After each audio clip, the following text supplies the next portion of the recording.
One person's passion and drive for running is what changed the lives of so many. It was the passion and wisdom of an 80-year-old man that ignited the fire within me.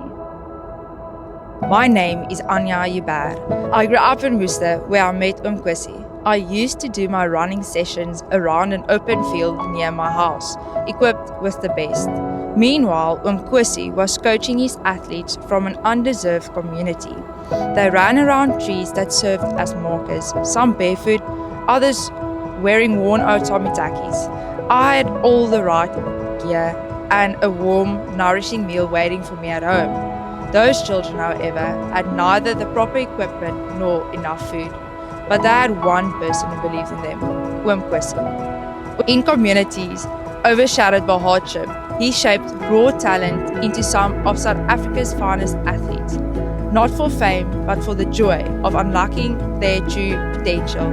Today, I not only strive to share my own passion for running and life, but also to remind you that your wildest dreams begin with a single step.